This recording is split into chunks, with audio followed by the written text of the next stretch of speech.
You are listening to I Am Refocused Radio with your host, Shamaya Reed. This show is designed to inspire you to live your purpose and regain your focus. And now, here's your host, Shamaya Reed.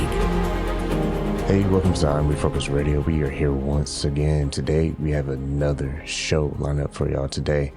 Today, we're going to talk to our special guest. She is not just an author. She's doing big things. First and foremost, we're talking to Mary Jones. She is a British writer, and also we're going to learn about her life and a little bit about her screenwriting experience as well. First and foremost, Mary, I just want to say thanks for taking time. How you doing? Thank you so much for having me. I'm doing great, thank you. So today, we're going to be talking about you being an author and screenwriter, but also how to create a page-turning book. So first and foremost, kind of illustrate to the audience a little bit about yourself. What inspires you to become an author? It actually began when I was very young as a girl. I always loved reading books, and also I started just writing my stories probably when I was about 7 or 8 years old. And my teacher at the time, as I got older, she really encouraged me to keep writing. So that began my sort of love of writing, really.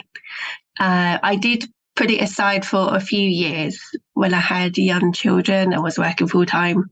But in the last few years, I decided this was a really brilliant time to actually pursue my dreams and go for it as a writer, and very fortunate enough to get published as well. You're also an award-winning author as well. Kind of tell the audience a little bit about that experience, the awards you've been able to obtain. Yes. So my book, Those We Trust, was put forward for 4 awards, which have included Reader's Favourite Gold winner, American Fest, but I was a finalist for, and the New York Big Book Award I was also a winner for. I'm also just in the running for 2 more awards, actually. So they've just gone through to I'm just going through to the final stage. So I'm waiting to hear on those as well. But it's just an incredible feeling to receive these awards, because it just really encouraged me to keep going as a writer, for the fact that, you know, to be able to be an award winner is a real honour. So I'm very, very happy and very grateful for the opportunities that has given me as well. And that kind of ties in today's topic, creating a page-turning book. Kind of break down the process for the audience as far as the book that you just recently, moments ago, mentioned, Those We Trust. How did you plan writing in stages? You know, how did you plan everything out as far as just starting from the idea to holding the book in your hand? Yes, of course. So for me, quite often a story will begin with visualizing a character and they're speaking to somebody else. So for me, my main character is Sophia, who's in a very low point at the start of the story. She's just gone through a broken marriage. She's a very insecure person, very low self-esteem. And for me, how I do it is I build up from there. So I will create scenarios in my head that I would want to bring into the story, and characters that could react or relate to my main character. And then I tend to plot the story out very briefly, but I'm very much about a writer that just then sits in front of the computer and I basically write. And quite often my story will go in a different direction than perhaps I originally plotted. But that's the kind of style that I do, because I don't like to be too rigid with my writing. Sometimes you might find that a character takes on a bigger life than you originally thought they would, or you create, suddenly come up with another twist in the story that you didn't originally think about. So for me, it's a very gradual, but you keep building on the story that you originally had, but be open to changing the endings or changing the storyline in the middle, if that makes sense. Oh yeah, definitely makes sense. And the um, oh, go ahead. I was just going to say, what I like to do as well, I like a fast pace. I do fast paced writing. So that's how I hopefully get the page turner effect, in that I'm always leaving at each chapter on a cliffhanger so that the reader wants to carry on and read to the next chapter. So it's a very fast paced books that I write as a romantic thrillers. And the reviews, they kind of echo the same thing, that it has a lot of suspense. And I mean, that's an easy way to keep someone's time in the book and reading it until they read the last page. When you create those, if you will, tense moments within the stories and the chapters, was that something that was kind of easy for you naturally to do, or did that take a little bit of time to develop? I would say a little bit of both. So it's my natural style of writing, but I've had to hone the skill. So you don't want it too much. You need to get the balance just right. So between each chapter. So I think I've certainly learning as I go, but it seemed just to come naturally to me that this is the style of writing that I do. I think as a writer, you also read a lot. Well, you should read a lot, really, because it helps you as a writer. And the books that attracted me were those kind of style of writing as well. So that's kind of, it just feels natural to me to write in that style. And when you are in the process of getting the book finalized, from editing, proofing, what is the most, I can say, what's the most testing part where you have to be patient and not rush it and make sure you have the most polished book to be published? The editing, I don't mind as much. I tend to edit it, get somebody I trust to read it. They will give me feedback, edit again, and then get it as good as I can before I send it to my publishers. Once it goes to my publishers, it then goes through another 3 rounds of editing. So if I've missed anything, I know they're going to pick it up for me. For me, the hardest part sometimes is actually the middle part of the story. So you can start off with your story really enthusiastic. You've got lots of ideas how you want to open it, perhaps how you want it to end. Quite often it's that middle part that you really have to work hard at to keep that suspense, to keep the reader interested in reading your story. So that, for me, probably is the hardest part of the writing, actually. And those listening, we're talking to our guest today, Marie Jones. And when you look at how other authors become massively successful with their book, and say someone listening right now and they want to be in that situation where their book can reach, a massive audience, based on your own personal experience, what would you suggest a author pay attention to versus worrying so much about the awards and the recognition? I would say, it's still something I'm learning myself. So, because I'm still quite a new writer, so I'm still building my readership myself. But I would say you most certainly need to have a social media presence and be engaging with your readers or engaging with other authors. You can certainly, the biggest thing I've learned alongside with my publisher is the PR that goes into it, which I think as a writer you don't really think about when you first write your book, but excuse me, but you truly have to be continually thinking of exciting ways to do PR and social media for your book to get it out there into the wider audience. And you sort of have to learn very fast how to do that. Things like this obviously is brilliant that we can come along and talk on podcasts, and you get yourself into magazines and interviews with book bloggers. They're all brilliant. They will all really help you as an author as well if you're trying to get your book known to other people, to other readers as well.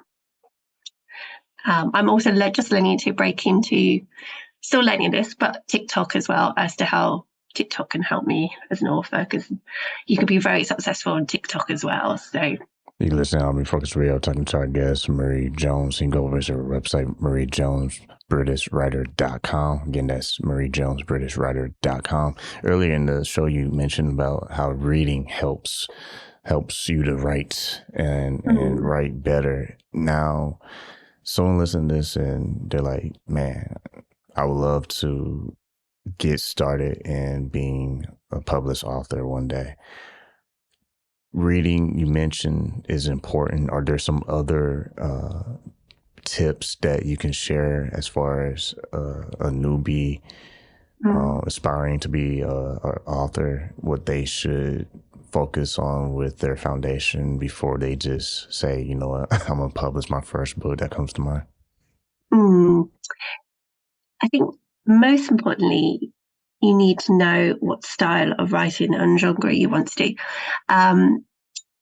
There is so much out there now that you can write what style you want to do. I would say you need to find your author's voice, your writing style.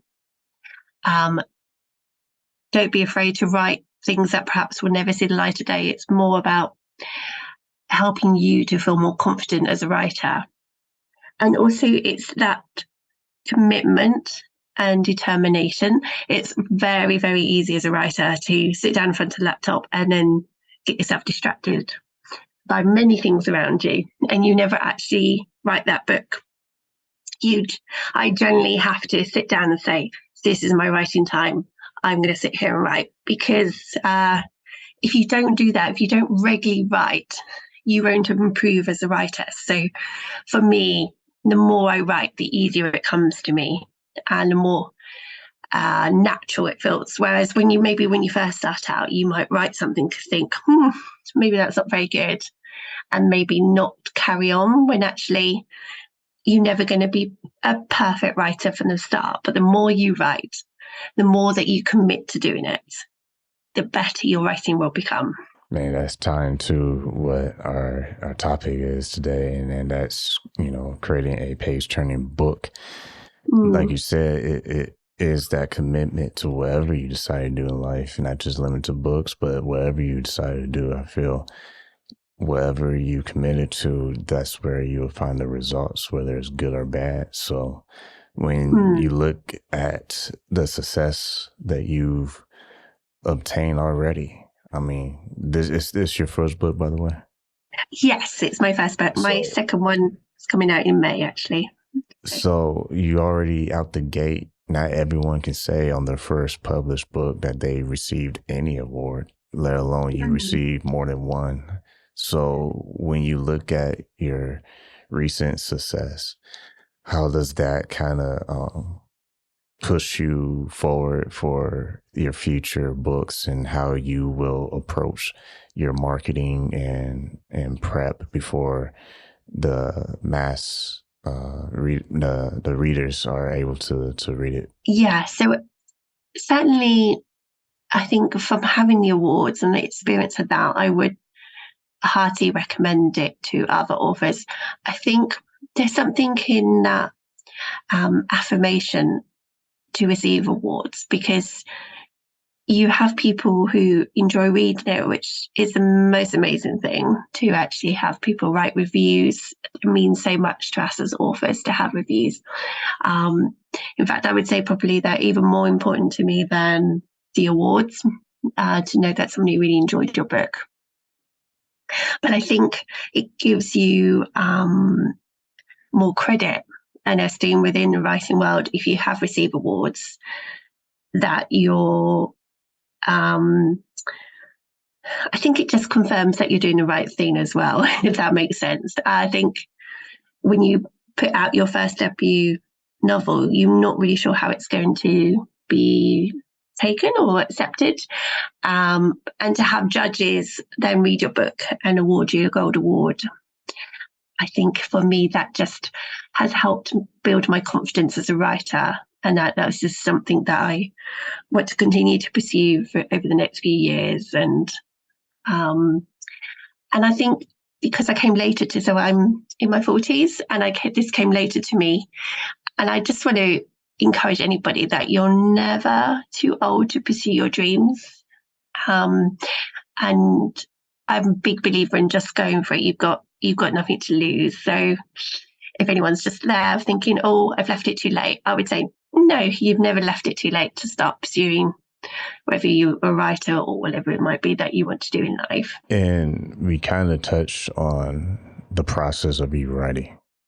But another question I will have for our listeners is, do you find yourself kind of organizing topics and areas as far as how the chapter is going to flow beforehand, or do you just continuously write and then reorganize? I have a little bit of organize. So before I start a chapter, I have an idea of what I want to cover, basically, or what I want to write in that chapter.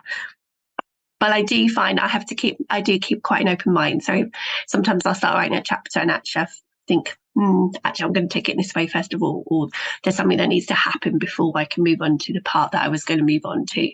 So I think it's a kind of free flow thing. It's kind of a very strange, organized, but you've got to let in that free flow as well, and just go with the feel and the vibe of the chapter. If it's going off in a different direction, but that works, and that's what you go with, really. So it's a little bit of both, really. I mean, it feels like this is a class in session. Do you teach people and help people, consult with people if they do have questions on, how to write a book? Do you kind of give them the basics and show them the process? Absolutely, yeah. I have. I would be more than happy to ever sort of help a fellow writer, especially if they're just starting out. I have done some training sessions with students as well who are doing it as part of their college, just how to get into creative writing, which I really enjoyed doing. So I think it's so important to be really open to helping others. I'd hate to think that you wouldn't help another writer because of like competition or something. I think the world is big enough for all of us. So yes, I'm very much would love helping other writers or students looking to become writers. We're talking to Marie Jones here on Refocus Radio. Go to her website, mariejonesbritishwriter.com. And when you have the opportunity to see how you've been able to impact readers, we kind of touched on it, but we can touch on it again a different way. Do you ever consider the things that your reviews, what has been said, to kind of birth another idea for a future book? I think, because interestingly, originally when I wrote Those We Trust, I thought it was going to be a standalone book.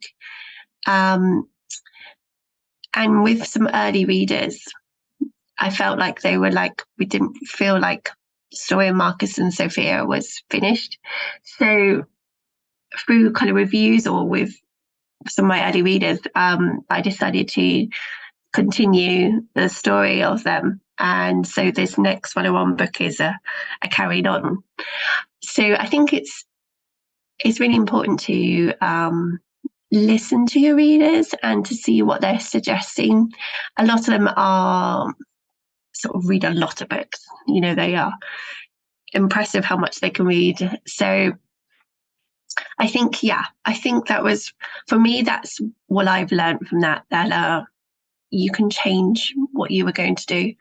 And I'm really pleased that I'm carrying on the story to make it into a sort of mini series now. And I think as well, just to read reviews that they liked the fast pace of it, or as we were talking about, page turner, it confirms that this is the right style for me. So yeah, reviews are amazing. I as long as you're obviously getting positive ones, you do have to be prepared that you may get a negative review. I've fortunately not had that yet, but you do need to be prepared for that as well. But everything is all feedback is a gift, they say. So and also your book, Those We Trust, we touched on you being a screenwriter because you actually were in part of a competition, and Can you tell the audience a little bit about that competition that you was part of in 2022? Yes. So I do have somebody working on my behalf at the moment to see, because I have written Those We Trust as a TV series. So he's just approaching people for me, but it also became a semi-finalist in a competition at the end of last year, which was brilliant. It's also received a double recommend from Stage 32, which is a very big organisation that help a lot of screenwriters. So fingers crossed, it becomes something actually. So it's a very hard market to break into. Obviously, I'm a new screenwriter, so I'm not very well known in the Hollywood market. But yes, I do have somebody working on behalf for me at the moment. So you never know, in the future, you may see it as a TV series. Listen to I'm Refocused Radio, talking to Marie Jones. You go to her website, mariejonesbritishwriter.com. And last question, if books have been around for a long, long time, why do you think it's very important that authors continue to write and use their creative process to give readers something to read? I think it's important because you can transport your reader into any time, any place, any situation. And I think it helps their imagination, their kind of ability to escape to something else for a while. I mean, I think reading as well just helps you to relax in very busy lives that we lead. And I think there's something, once you're caught up in a story, you should, hopefully you care about those characters, you care about what happens to them. And I think for that short time that you're reading that book, you are part of their world. And I think that's why we love books, why we will always love books and stories, because it just transports us to somewhere else. And perhaps, you can read a story where you would hope to do that yourself one day, or it inspires you in another way to go traveling. Like if the story, like my story is set in Scotland for many, perhaps it will be like, I want to go visit the Highlands because it sounded so beautiful in a story. So I would hope, and I believe that it will always have stories and books out there just for that escapism and having an opportunity to delve into another world. You've been listening to Refocused Radio, talking to Marie Jones. You can go to her website. It's real easy to remember. It's mariejonesbritishwriter.com. And also get her book, because Those We Trust, like she said, it could very well become on the big screen one day. So once again, I want to say thank you to Marie Jones taking the time in your schedule talking to us today. Thank you so much for having me.